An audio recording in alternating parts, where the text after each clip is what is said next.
Hi, I'm Mark. And I'm Brad. We're two middle school band directors. And you're listening to Nintendo Directors.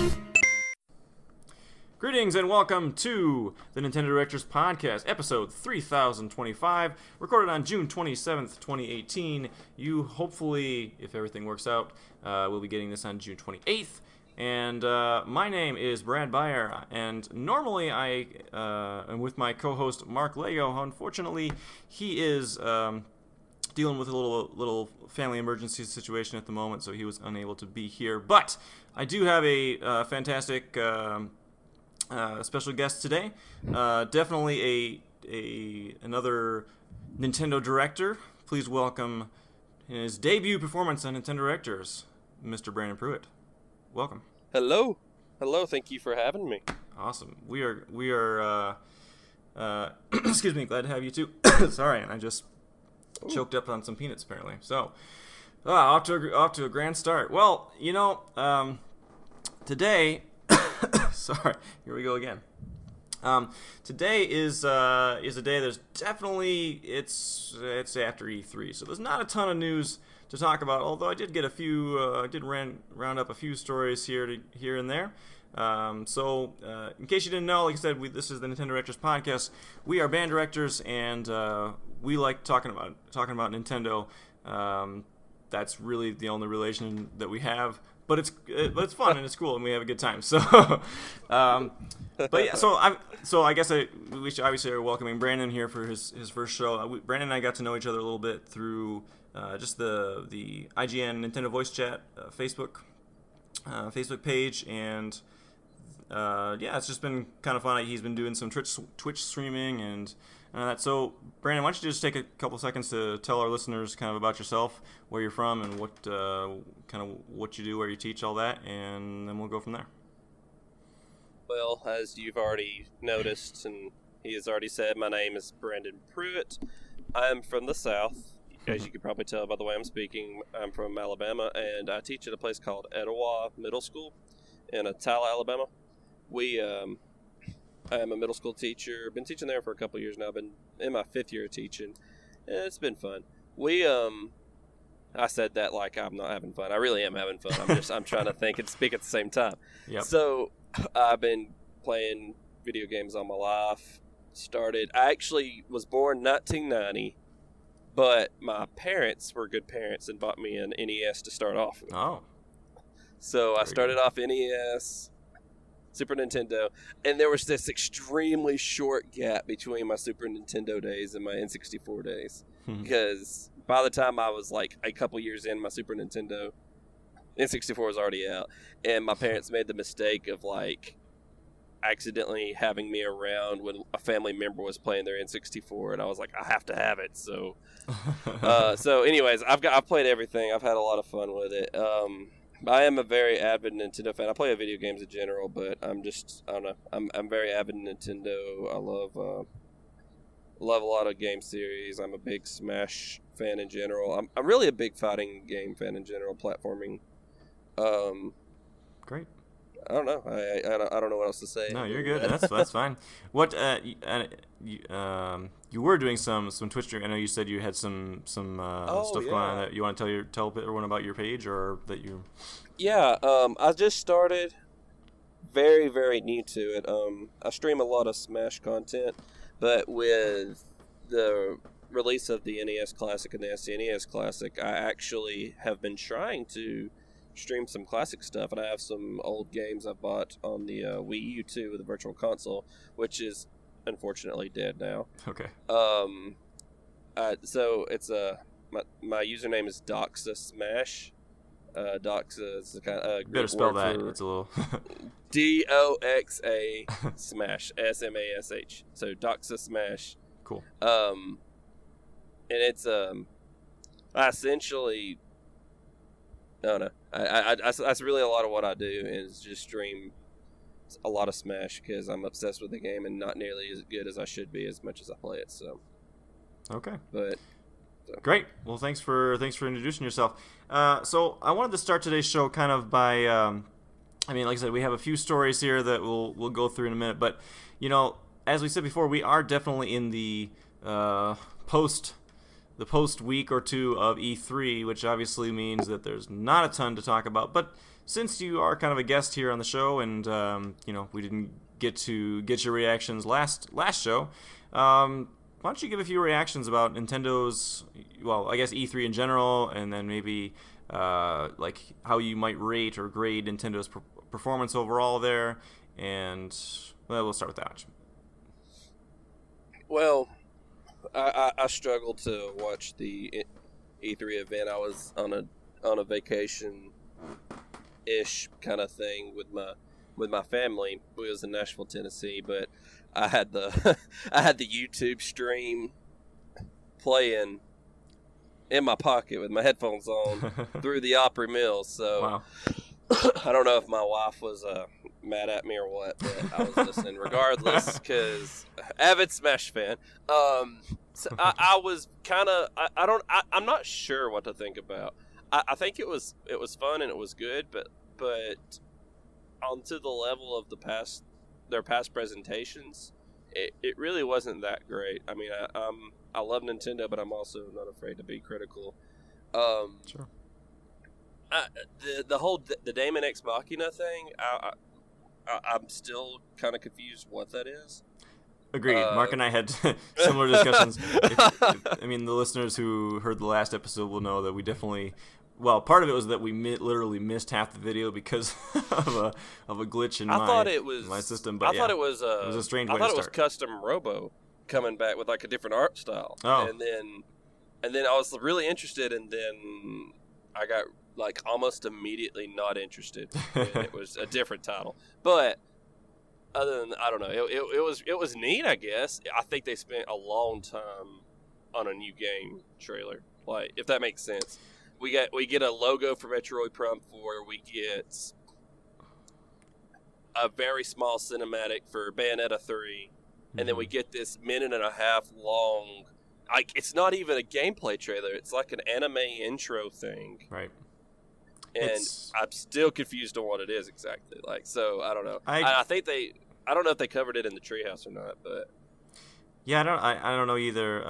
It was a little strange. I think just because it kind of launched with hardly any and just with almost no warning at all. You know, it was just like the very first thing that you see, and they didn't really go into a whole lot of details about exactly. What it was all about. Kind of piggybacking on what you just said, like they generally do this, like I don't know if I would say cutesy or like the showman type presentation or hello, welcome to Nintendo's Direct, E3 Direct. It just literally went straight to it, which it was very, very strange.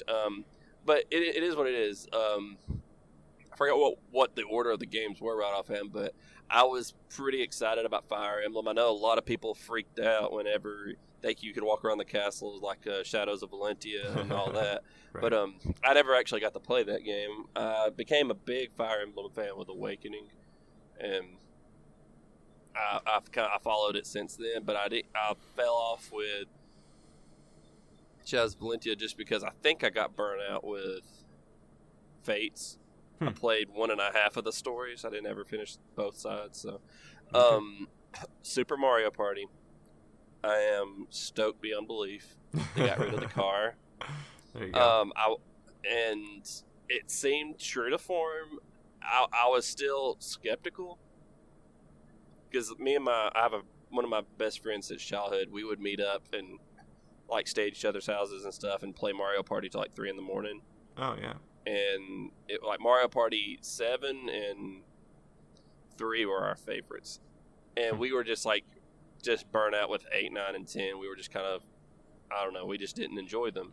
So I was skeptical. Then I watched the Treehouse event, and I saw like the development with the dice blocks, and like you could change that up. But then there were still true items, and the stage hazards were back, and the fact that you could buy a star still, and I called him. I was like, October, is it 20th? I forget the date. Anyways, this day we're having a Mario Party. He's like, calm down, and we were excited about that. Nice. There really wasn't much more than that, other than that and Smash. What else was there? Fortnite. Yep. Did you I play tried playing I've actually been playing a lot of Fortnite now. Okay.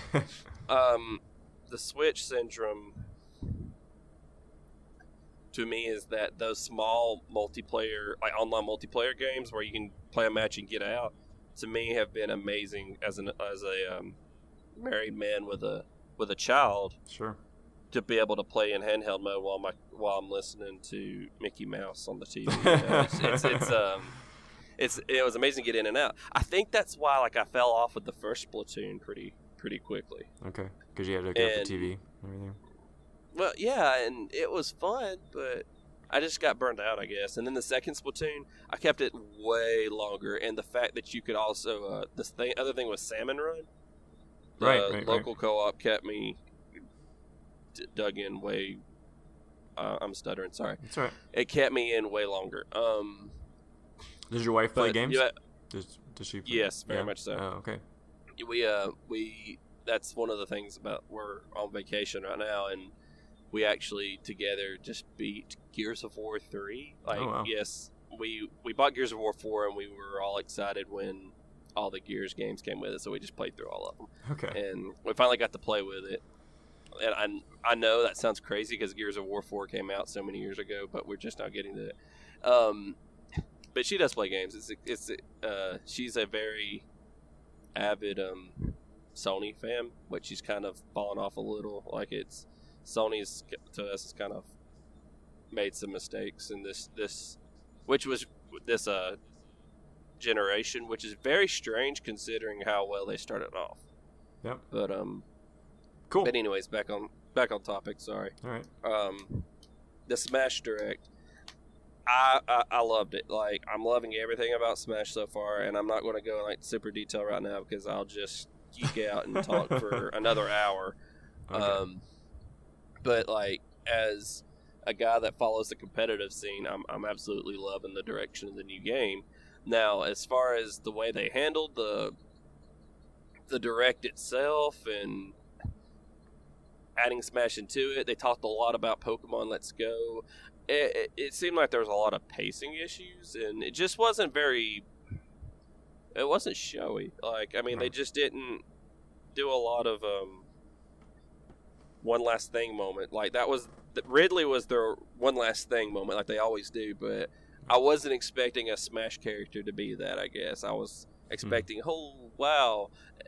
And this game I didn't expect, which I guess to me that was Super Mario Party. But if you didn't like Mario Party and if you don't like Mario Party, Fire Emblem, or if you don't like Smash, you just really didn't care about this Direct. And if you Fire Emblem, you wanted the Metroid Prime 4 moment from last year. Maybe.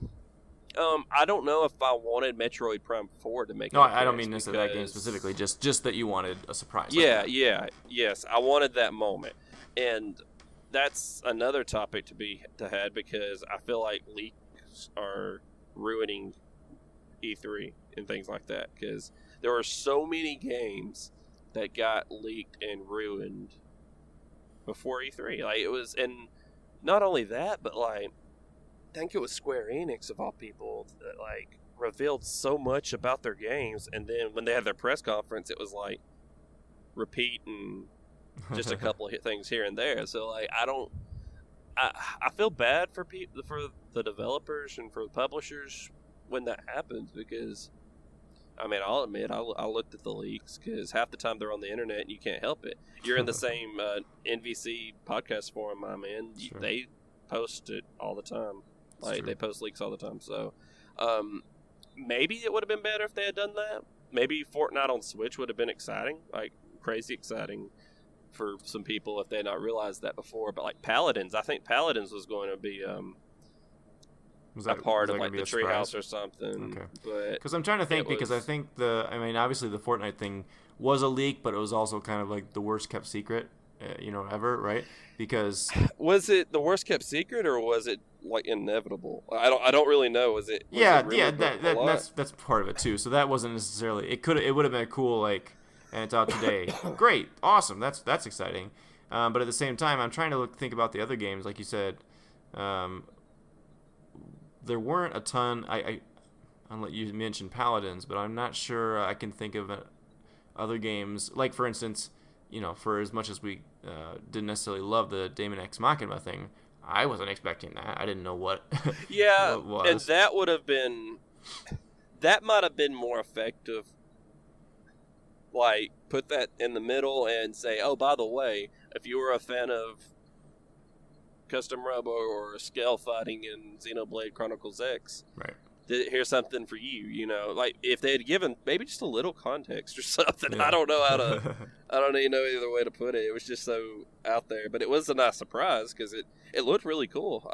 I mean, it's just I still have more questions about it, I guess. And I don't know what all they covered in the treehouse. I tried to watch as much as I could. But... Yeah, and there's definitely I thought there was a decent amount of stuff for at least one thing for everyone. But you know, even if you kind of went out of that a little disappointed, like remember this is Nintendo. They do lots of different directs, you know, throughout the year. So that can be sometimes a tough pill to swallow when you think, you know, you're getting excited about E3 and all the excitement about that. But you know, that's kind of how they roll sometimes. But well, last year they just did so well last year, and yeah, then that's true. this year I felt like personally Microsoft was just like games, more games. Hey, we bought this game studio. We made this game studio. Games. And then Nintendo really just didn't have a lot to show compared to that. And I don't know if I feel like Microsoft has been in the past, but I felt like I don't know. Me personally, I felt like them and Ubisoft kind of set a bar pretty high too. But strangely enough, there was also like Starlink. I forgot about that. Starlink was announced on Ubisoft's stage, and that immediately for a lot of people went from something they were kind of halfway interested in and turned into a immediate buy, day one purchase for people just because Star Fox is in it. The power of Nintendo property. So that's great. Well, cool. That's just kind of a look back now that the dust has settled. That's good. But we do want to get through a few of these stories here so we can kind of keep moving along.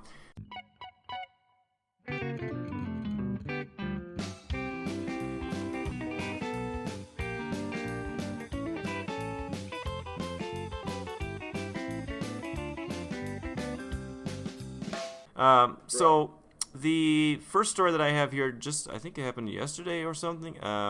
But yeah, Nintendo has released basically an update for Mario Kart 8 Deluxe that enables Labo support. That is so cool. Like, well, let's go for what it is first, right? Essentially, it's probably what you might expect. It's the if you have the motorbike Labo, you can use that as your control option for Mario Kart 8, which is pretty neat, right? Have you personally dealt with? I don't own Labo. I don't own any. You don't own Labo, okay? Yeah. I don't either, and you know, I do have a kid, but he's 2. You know what I mean? Sure. He's not interested. I am a child at heart and want to play with it, but I mean, I don't know. I don't want to pay that money for it. Exactly. And I'm $70 was a little hard for. Like I know I would love the building part of it.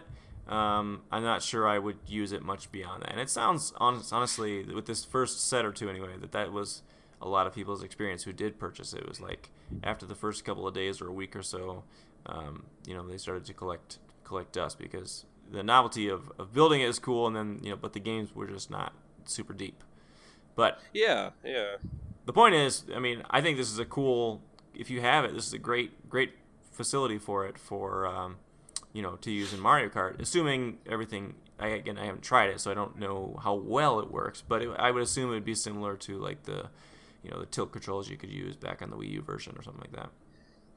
Which maybe was more of a joke than in some cases, but some people got really good with that. I feel like people were kind of expecting Nintendo to do this. Yeah. Which Nintendo's kind of coy when it comes to being blunt on interactions like these things. Like, we all kind of were thinking, wow, this Nintendo Labo concept. I remember the day it was announced, we were all thinking, oh my gosh, this can't work the way they say it does. And then people were like, I remember Nintendo Live posted their hands-on experience with it. They said, yes, it works exactly like you read it. And then we were all immediately thinking, we need this for like, I don't know, like pointer controls in Metroid Prime 4, like give me an arm cannon or something. Sure. Let me use the motorbike in Mario Kart 8. Like, we all kind of thought like this would happen, but when Nintendo's they're really funny because like it's like the whole Mother 3 thing. Like they know you want it, and they're just waiting for the perfect time. You just don't know if you're ever going to get it. And I'm glad that they went through with this because, I mean, it makes sense. And I'm glad that they did it on the because what they could have done was, be like, hey, we're releasing a whole new Labo set for $45, and now you can, it might have been a different design, not the motorbike, but make a cart, make a go-kart or something, and now you can use it with Mario Kart 8. But no, they just did it with a simple software update, and boom, there it is.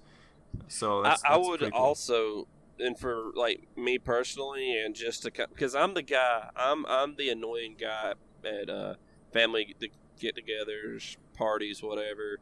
That's like, look at what this thing can do, and I have to like drag them over to a couch and like show them how cool it is, and then half the time they enjoy it, the other half the time they just look at me like I'm a weirdo. But I would love to be able to buy just the motocross or the motorbike part, just that part of the kit, right, and then be able to show them, look at what this thing can do. I just built this 3 hours ago, and I don't know. I don't know if that's ever going to be a thing, like buy the piano by itself or buy the Well, you can buy replacement parts, motorbike. right? I wonder if that equates to the same, or if you have to proof of I didn't know purpose. that. Or maybe they said I know they said that at least that you're going to be able to buy replacement parts, but I feel like that might even be available now. I don't know. Maybe they would have a thing against buying the whole set. I don't know. If it's available, it's got to be through like the Nintendo probably website. Like I feel like that's something that they have to like data track and see whenever something's falling apart and not working the way it's supposed to. Oh goodness, did you hear that? That was terrible. I know like half the time whenever they're ordering new parts, it's because kid lost it or something. Right. Dad stepped on it in the hallway. I don't know, but I mean. I feel like that they just got such a stronghold on their properties that they would require that to go through the website. Do we see having this or these kits and these designs? I don't even know what you call them exactly. Like the Toy-Con, that's what you call them. Yes, sorry, the Toy-Con. Yeah. Do we see the other Toy-Cons being in other games eventually? I mean, Gosh, I'm trying to think, because you got the piano, the fishing rod, maybe, I don't know. There's no fishing in Zelda anymore, so. There's not, is there? Oh. That's interesting. There's probably some other use for it, but again, more likely, the next thing. Well, and again, we've said that before, but I assume the next thing of Labo you see will be a new type of set, a new type of thing. Right. Early bets from some people that I've heard are on Yoshi, that there will be some kind of implementation with that game whenever it does come out, which I was very surprised by the way that we didn't see that at E3, at least officially. That's we didn't see that. We didn't see Metro Prime 4, which I don't know if I really wanted to see it if it wasn't far along, but I feel like Yoshi should have been something we got to see. What else was there? Bayonetta 3. They have a lot of stuff just kind of floating out there. Like, I'd forgot all about Yoshi. And then someone, I think I had heard Per Schneider mention it on NBC, and it just hit me like, oh, dang, we haven't heard from that, so sure. I don't know. It's been a while. All right, time to move on here. So let's move on to the next story. That is, this is via Nintendo Everything. Both of those, that last story and this one, were from Nintendo Everything, by the way. And this is basically just that there was further interviews and stories that have come out from Sakurai about Smash Brothers, and it looks like although we are getting every fighter ever that's ever been in Smash, that is not necessarily true for the stages. So apparently current estimates put, like, there's going to be a lot of stages. Some people are saying there's going to be there's already 84 stages ish. And some people are expecting as much as 100, but that doesn't necessarily mean that it's going to be every stage that's ever been. So, what do you think? I'll be shocked if there's 84 stages. I'll just be completely honest with you. But then again, like there was a focus on that direct or the Smash portion that he was purposely bringing back a lot of like the melee stages, and like we got I think it was the melee version of Dreamland where the falling bomb blocks would happen and whatnot. Right. Like generally each character or each series has their own stage, and that would allot to at least, I mean, well, I don't want to say at least 64 of them because Luigi got Luigi's Mansion and Wario gets his own WarioWare stage, so I don't know. The easy fix would be for them to take the 3DS stages and just kind of put them into the Wii U remastered and then just remaster everything else. That's a tough question because I don't think we need 84 stages. I don't know, because eventually a lot of them are just Battlefield clones. Like, I mean, do you need another one that just has platforms set up another way? Well, and I wonder. I know those are. Sorry. Yeah. I can't remember. I mean, the story that this referenced said 84 stages, but I wonder if I don't think they were counting because every stage in Smash Ultimate is supposed to have not only a regular version but a Final Destination version, which was in the Wii U version, and a Battlefield version. So there's 3 different versions of each stage. So I'm assuming they're not just saying that this is 84 with all those combined, but like. And they did not confirm this in the direct, but I follow a lot of the competitive players. Zero himself, ESAM. Oh, folks, looks like we lost our connection here briefly. So if you just sit tight for a second, I'm gonna give Brandon another quick call because it looks like my internet may be failing us. So hang on. Anyways, we were talking about Zero and left and playing on a stage where the ground didn't break because the hazards were turned off, and that will turn off bosses in multiple stages. It'll turn off one of the Metroid stages. I know when they played live on the Invitational, it would flip upside down, and the stage platforms and things would change based on that. But that won't happen because if you turn the hazards off. So I don't know. It's Okay. I don't know. I don't know if we need that many stages, but knowing Sakurai and how much he's just loved this game, I just won't be surprised if he does put 100 in, but I just don't know if I'm content, I guess is what I'm getting at. Okay. Cool. Let's move on. So we were talking earlier about Fortnite. This is kind of a story about that, and it basically. This was within 24 hours of that game launching, which obviously this is kind of late news because we're an every other week podcast, and it happened the day after we recorded the last one. But it is what it is. Over 2 million downloads for Fortnite. So that's ridiculous. That's pretty impressive. I was not one of those 2 million in the first 24 hours. 2 million. What did I say? I thought you said 10. Sorry. Whoa. Okay, maybe I did. 2 million. I was not one of those to begin with, but I did download it later, and I just, whenever I had the time to sit down and do it, or had a stable Wi-Fi connection, it blows my mind, I guess. Like, I know this really should just be a signal to so many third-party developers that are still on the fence about this machine, and make them realize that people want these games on the Switch. I mean, everything. 2 million is a good number, and I know it's a free download, so it's still pretty enticing. Right. It's like the Pokemon Go spike when it first was, or sorry, not spike, but drop whenever it was first downloaded. It was ridiculous how many people originally downloaded that game, and then it just dropped off really quick. So I don't know. Do you see people dropping off on Fortnite or? I mean, I don't know. Like, some of it depends on obviously, like a lot of people who've been playing Fortnite, they've already had it on a PlayStation or a Xbox or whatever it was, and so or even just mobile, so I certainly, I'm sure you did too over the last year. I had plenty of students who, 5th through 12th grade, they're all into all into it, right? And so maybe there might be a little bit of what's the word I'm looking for, like brand loyalty to that. Right. But yeah. if they have a Switch, like in many of our cases, I have a PS4. I never played Fortnite on that, but I certainly picked up Fortnite on Switch because I could take it where I could go. Staying power, I think it's gonna have staying power though, because it's the perfect type of game to play as long as you have connection.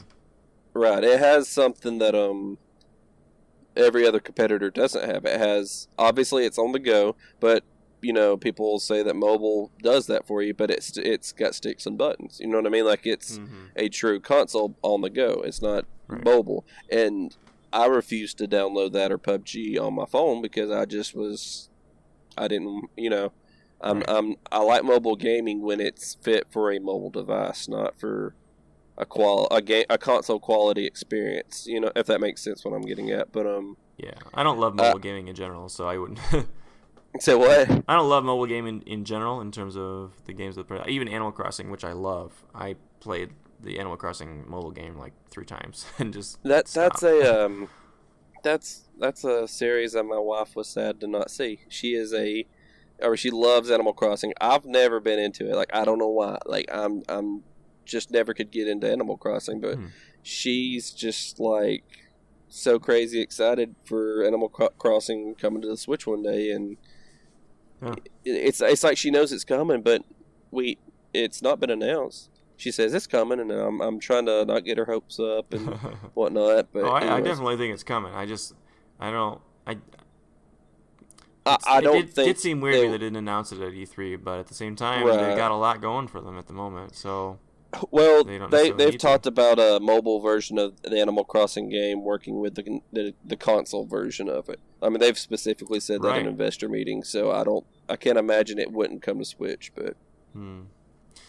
That's why it seems strange, because the mobile game was it's been out for many months. Can't even remember when it came out. Was it March or February or something? Right. So I thought this was the perfect time for them to be like, and now here's our game, and it relates and it connects to the mobile game this way, and the timing would actually have kept people on board and kept the the active player number and up. So I mean. I don't know.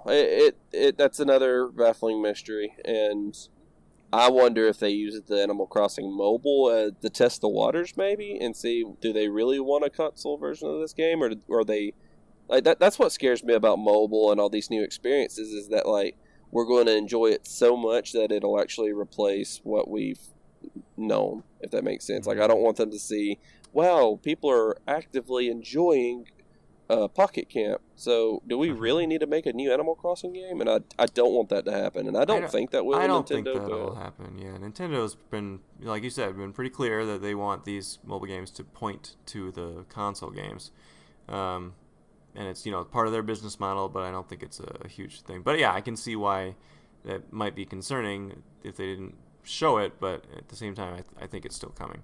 My guess is they didn't.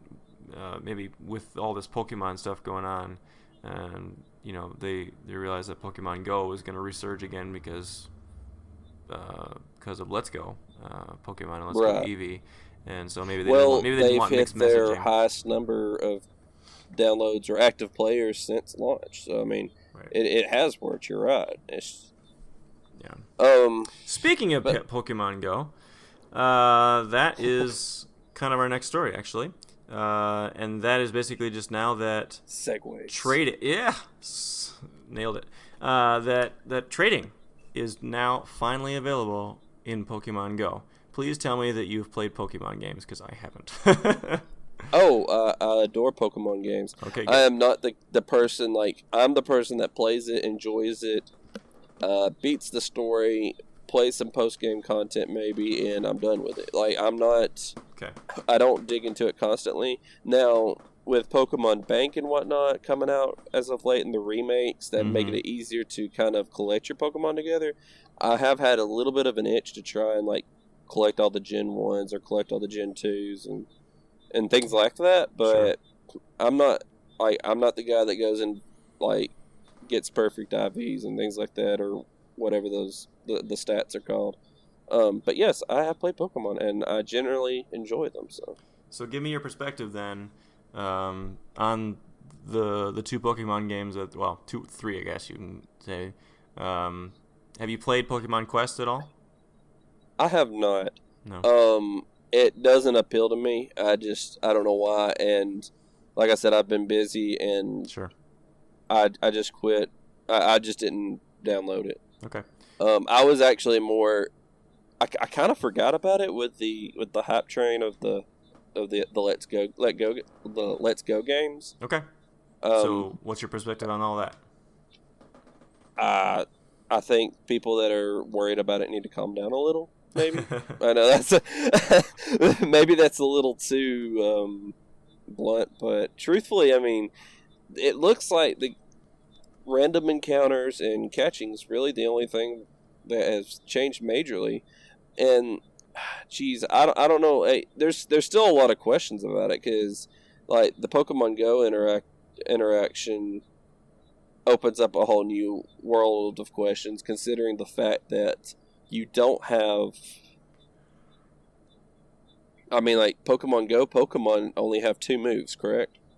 And then they transfer over and they have 4 moves. Well, Sure. what if you train this Pokemon and the Pokemon Go to have these perfect stats? Because there's a way you can evaluate that, and it transfers over, and it's not perfect, or it's got perfect stats, but not with moves that you wanted to use. Like I don't know, like. That's answered a lot of questions. People are scared to death of the random encounters not being a thing. But truthfully, the moment I saw it, and people are also worried about the art style. Like they did not want a 3DS art style for the Switch, and I can't. I was a little skeptical of that, but when I saw it, I didn't care. I guess. I mean, it was. I don't know. I think it's going to be great. It's going to be fun to kind of experience Kanto again, but. I'm not. I don't know. I'm excited about it. I guess. Great. Now the whole Pokeball Plus thing. I don't know about that yet. I think my wife wants one, but is it just? It seems just to be a Joy-Con shaped like a Pokeball. I mean. Yeah. I have to. Sorry, what? No, go ahead. Oh, sorry. Like I said, as most of the listeners will know, I have never really truly played a real Pokemon game besides Pokemon Snap, which doesn't really count. No, I get it. I kind of missed Mark and I both. We both kind of missed the Pokemon thing by a couple of years. It was yeah. We were a little older at that point, and I just never really got into it since then. Especially since I know, I'm not much of an RPG guy in general, and so you mentioning that they're taking out the random battles for this new game actually gets me more excited because that's one thing I just despise about a lot of RPGs, even really good ones. Right. I don't know, like the beautiful thing about Pokemon's original random encounters versus like, and I've not really confession time. I've actually never beat a Final Fantasy game, so. Okay. The difference between those two is that whenever you go out in like a world map of Final Fantasy, if I'm not mistaken, the random encounters are literally random at any time, where Pokemon you could kind of control whenever your randomness would happen by not going in a certain patch of tall grass or something. Okay. If I understand right, you literally see the Pokemon running around and then you run after it or they run after you. Sure. So, I mean, that's something that you enjoy more is the catching system that's different to you. Do you enjoy that? Like, are you more enticed to that versus the battling them down? I just don't like when I'm trying to get somewhere and I can't. So if you're just constantly interrupted. Yeah, constantly interrupted. And I know that random battles are important, or at least battles are in general are important because you need to get experience to level up and all that jazz. I recently.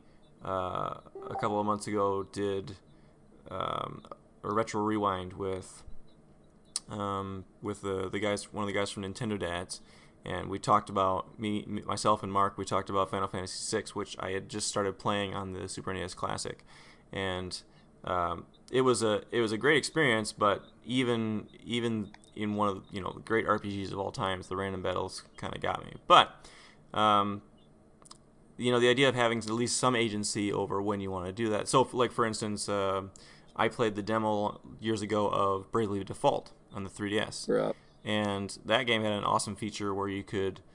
It was like a slider mechanic where you could turn down the percentage chance of having random encounters all the way down to nothing if you didn't want it. And once I experienced that, I was like, man, every RPG needs to have this. But that was in the demo. I don't think I ever experienced that. I played the demo, and I don't remember that. Like, I gave it a little chance. I don't know if I actually beat it or something. So you're not into the Octopath Traveler demo or any of that? I think it looks gorgeous. I think it's the art style is amazing, and it looks like people who love Final Fantasy VI are going to absolutely adore that game. But just not for you. Yeah, I don't think it's going to be for me. But you Mark is going to be way into it. Are you into like the turn-based battling, like Paper Mario, Mario and Luigi, or is that still considered too RPG for you? I like some of those. I did play and really enjoy Paper Mario the original. I intended for a long time to play Paper Mario 1,000-Year Door. Never actually got around to it. Ooh. But still, maybe someday. I keep hearing such great things about that game. Right. But yeah, in general, I've messed around with one or two Fire Emblem things. Excuse me, mostly just I played some of the demo of Awakening, and some of the GBA game that was on 3DS for the ambassador program that they gave to all the ambassadors. Was that I forget, it was the NES one or something. I don't think I really gave either of those a fair chance, but I know I just died pretty quickly and then kind of gave up. Right, I get you. But to answer go back to the topic of trading in Pokemon Go. All right. I live in a rural. I can't say that word. Rural. I live in the South. Okay. In a very. I don't live in the city area. Right. I don't have a lot of Pokemon stops, gyms, and I do play whenever I can. Whenever I live behind a community college, or whenever I'm trying to drive my son to sleep, I'll pull over and like see that there's a Pokemon stop here or something, and I'll collect things. And it's fun, it's addicting, but like I don't have anybody to trade with. You know what I mean? Like I don't, and apparently you have to be in close proximity to trade. Okay. I think. So I don't know. I think it's an amazing feature, but I also think it's something that probably should have been in there to begin with, maybe. Well, I think or most maybe Pokemon earlier. Would probably say that, yeah. It does seem like a strange addition now, but. Well, I don't know if I actually think it was smart to not have trading because it forced you to everybody to be gone all at once, and because that was like the day that like everybody got along when that game launched. It was the week actually. It was amazing, but imagine if everybody could trade and it just kind of died down quicker. I think if they would have launched the trading aspect like within the first year, I think it would have done way better. I don't know. Yeah, I can see that. So, but you think this is an important step for them, or now do you think they'll have it right from the get-go with Let's Go Pokemon or Let's Go Pikachu? Let's Go Eevee? Are you talking about the trading in Pokemon Go? Trading, yeah. I mean, obviously there are pretty similarities or comparisons between Pokemon Go in terms of the battling style and some of the other just features like that, and the new game. Do you think this is a feature that'll transfer over? I think that's actually. I think it's smart. I don't know if I don't know if the timing is smart, but it's definitely a very, very needed feature considering they. Well, I mean, could you imagine being like so one of the biggest things I love about video games in general is just the stories the conversations you get to have. It was like when Breath of the Wild started, you had like just talking to these people, or talking to your friends and whatnot, and say, I did this in this game, and then they say, well, I did the same thing, but that's not how it happened. Right. For me. Well, I feel like with Pokemon, I remember growing up, I could always say, yeah, I remember one of my friends never called Moltres, and I called that the legendary bird was the Firebird. And Right. could you imagine him being like, well, I never caught him one, and I say, here, let me help you out with your Pokedex, and me pull out my phone from where I caught it in Pokemon Go and just give it to him, like that would have blown my mind as a kid. I feel like, I guess where I'm getting at is like the Pokemon Go trading system hopefully will kind of put that talk and that social interaction to the actual physical game, like the console game. And I think that's why the trading is there now. I think the trading is there to coincide with the game. I still think it's too late, but Right. I think we have it there in order to maybe socialize you don't have to get a Switch out. Y'all can just swap them in Pokemon Go and then transfer them. Right. I don't think you can transfer from the Let's Go games to the mobile app, though. The other way around, I don't think that's a thing, so I don't know how that'll work, but I feel like it's a necessary step. I don't know. Sure. Let's Go aside, I just don't know why it was not there earlier, so. Okay. Cool. All right, one more story to go through here, and then we'll get into what we've been playing. This is just kind of more of a thing that I noticed, and it's not like an official news story so much as I got an email recently. Well, I went to one baseball game this summer, and of course, somehow I got on their email list and tried to unsubscribe and whatever, but it is what it is. Anyway, the Major League Baseball.com insider sent me an email advertising stuff. This was, like I said, a couple weeks ago, but it was like a Father's Day thing, and the email says the perfect gift for gamer dad, and it's RBI Baseball 18. But they went out of their way to put a huge Switch on the picture, and with the game playing on it, obviously, and it says released for Switch, and then underneath at the bottom it says also available on Xbox One, PS4, and then the App Store and Google Play. And I think this is just a really interesting change of public status, or the fact that Major League Baseball, number one, knows what the Switch is and realizes that the Switch is a big deal now, and that they want to advertise it like that. That's pretty interesting. There was a story. Oh, geez, I actually emailed it to Nintendo Life. They shared it where the MLB players, I forget who it was, would play their Switches on the bus wherever they were going. Oh, yeah. Like they enjoyed it that much. The marketing in general is just way better with the Switch than it was the Wii U, and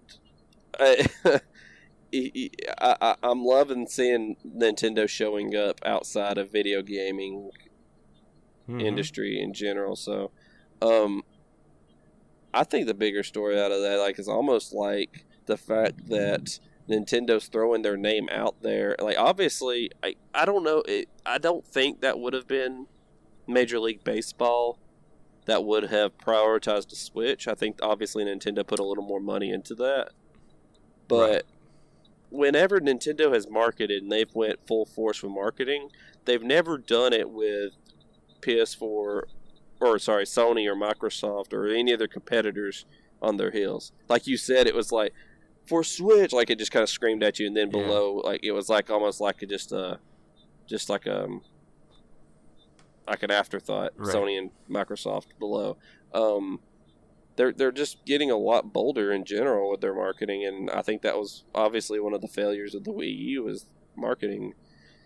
And it's funny, right? Like you said, that's the story of its life. Right. Oh, jeez. And death. And like you said, they had a giant picture of exactly what the Switch was. Like, I don't know. That cracks me up. Like, I love it, and that just the fact that they're showing up. They're showing up in a lot of other things and a lot of other strange ways as well. I think they tried to start they just started doing a little better towards the end of the Wii U's life cycle, but the launch was just, marketing was terrible. There was something that happened with Switch advertising. I'm trying to think of where it just kind of showed up at something random like that. Well, it showed up like one of their big Switch commercials was aired at the Super Bowl. Like they. Oh right. And it changed the game. Changed. That was. I've never been so interested in a Super Bowl game. Sorry, I'm more of a college football person. But anyways, it was But yeah, like I don't remember ever seeing like. Usually Sony's the one that's got the stronghold. Like I think they even have like their own cup that they sponsor or something, or bowl game that they sponsor. I've never seen Nintendo go out of their way to advertise like that. So right.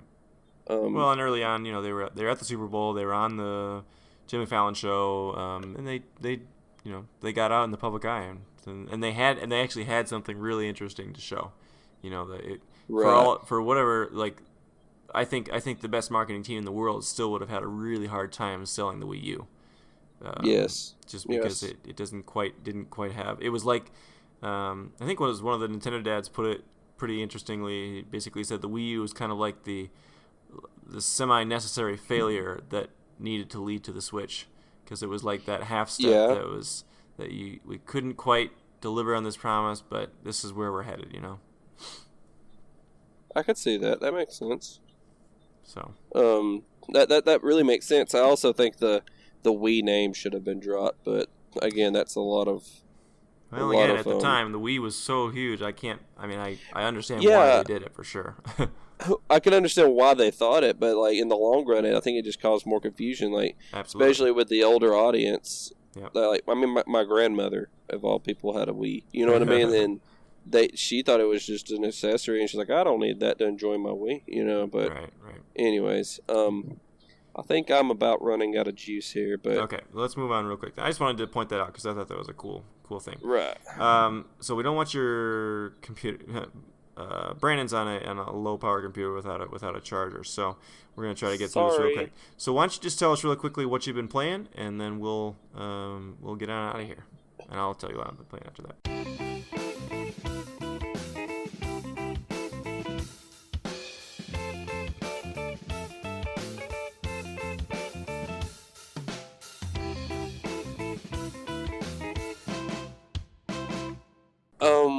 Well, I was playing Bayonetta again, and then after E3, I swapped to Fortnite for a while.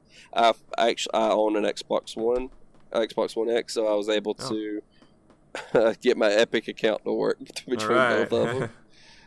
Again, another topic for another day. Sure. And then Cuphead actually is a game that I adore and pick back up. So Fortnite and Cuphead would have to be my answer to that. Cuphead, I'm really bad at. I love that game. And I love the soundtrack on that. But I'm real bad at it. Shout out to the Chris Madigan episode we did a couple months ago. Check it out. Oh yeah.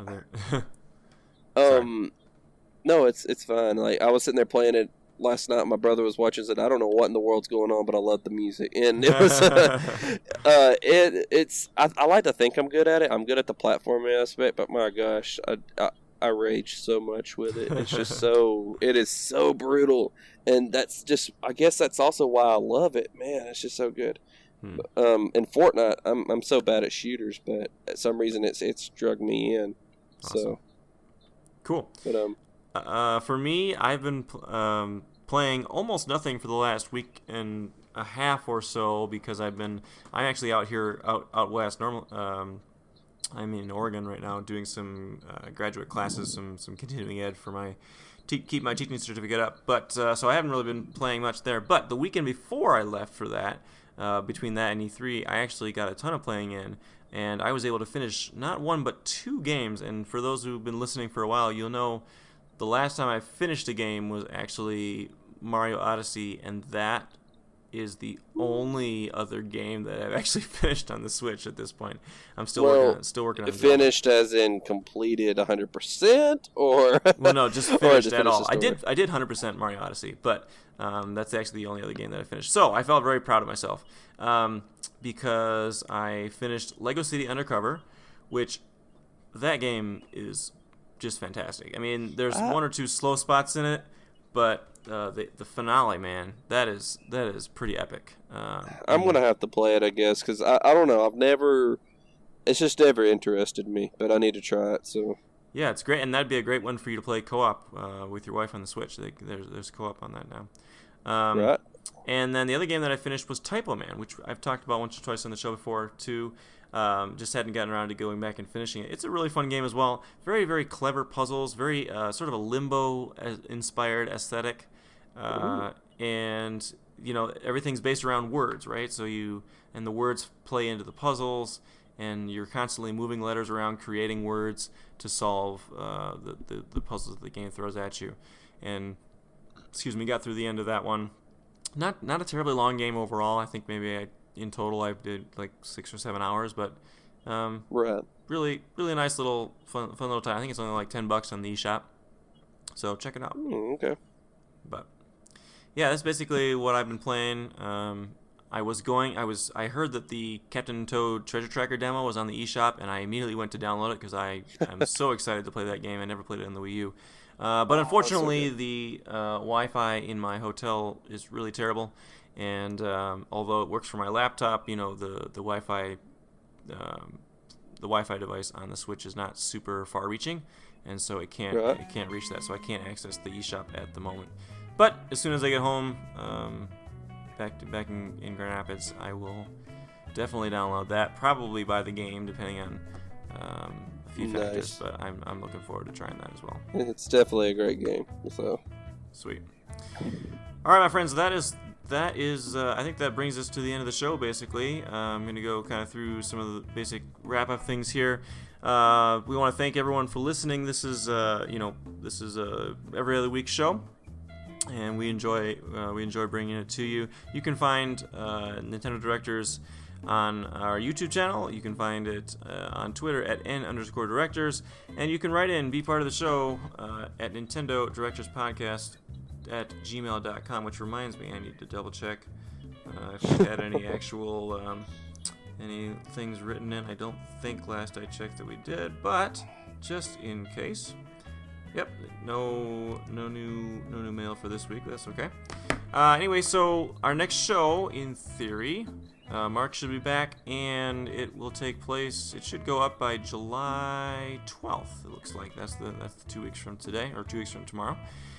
So on behalf of myself and Mark, and of course our special guest this week, Brandon Pruitt, thank you so much for listening. We will see you next time.